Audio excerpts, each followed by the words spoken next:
M के commodity analysis की यह वीडियो में आपका स्वागत है। इस वीडियो में लहसुन में जो नेगेटिव और पॉजिटिव परिस्थितियां बन रही है, उसके जो नेगेटिव और पॉजिटिव पॉइंट निकाल के आ रहे हैं, उनके तथ्यों को एनालाइज करने का प्रयास किया गया है। मार्केट की इस पर तेजी या मंदी होगी, यह इफेक्ट के बारे में चैनल कुछ नहीं बता रही है। सिर्फ आपके सामने मार्केट के जो हकारात्मक और नकारात्मक परिबल उभर के आ रहे हैं, उसके बारे में प्रस्तुति कर रही है।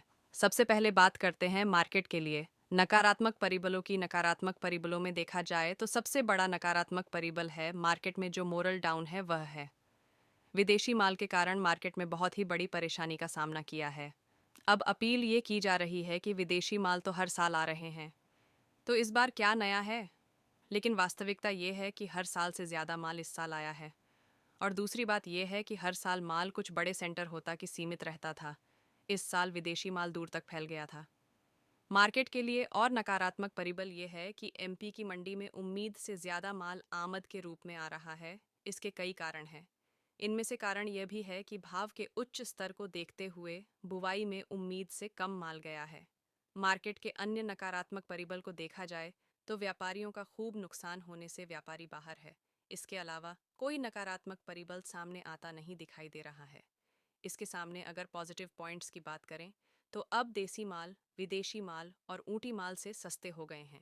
इसलिए ट्रेडिंग में बहुत ही शानदार प्रैक्टिस से व्यापार चल रहा है।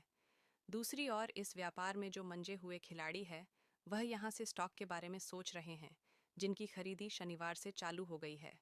विदेशी माल में भी अब पेरिटी का व्यापार नहीं है। वहीं दूसरी ओर भारत के केंद्रीय वाणिज्य मंत्री पीयूष गोयल जी ने भी इसको कंट्रोल करने का आश्वासन दिया है। ये वीडियो जब बन रहा है तब मंदसौर मंडी में 5,000 बैग, नीमच में 2,000 बैग की आमद है, जबकि सामने दलोदा में नई ऊँटी की आमद करीब 2,000 बैग की है। और यह आमद 2 दिनों की आमद है।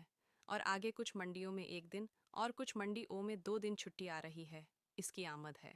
ये आमद अगर कल 3 गुना भी हो जाए तो भारत की खपत जितनी नहीं रहती। जो डर का माहौल बना है, इस हिसाब से ज़्यादातर किसानों ने माल निकलने में ही जल्दबाजी भी की है। दूसरी तरफ मार्केट में जो ऊँटी आ रहा है, वह 15 सितंबर के पहले की बुवाई का आ रहा है। और फील्ड सर्वे में हमारी टीम को पता चला था कि 15 सितंबर के पहले की जो हुआ है, उसमें रोग का खूब प्रकोप हुआ है। इसलिए यह उत्पादन जो बैठेगा वह काफ़ी कम बैठेगा, जो ऊँटी की रेगुलर आमद को प्रभावित कर सकता है।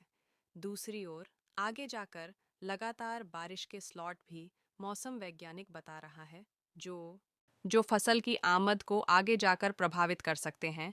बारिश के साथ साथ गहरा कोहरा भी फसल को प्रभावित कर सकता है। किसानों का जो ऊँटी का पड़ता है वह ऊंचा है, इसलिए मार्केट जितना काम होगा उतनी ऊँटी की आमद रुक सकती है।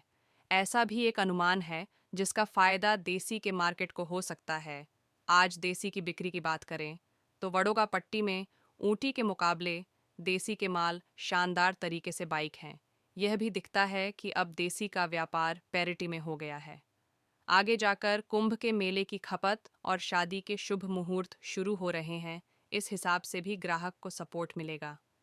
इस भाव से अब थोड़ी बहुत निर्यात पर पैरिटी भी लग रही है। दुबई के लिए कंटेनर लॉर्ड होना शुरू हुए हैं।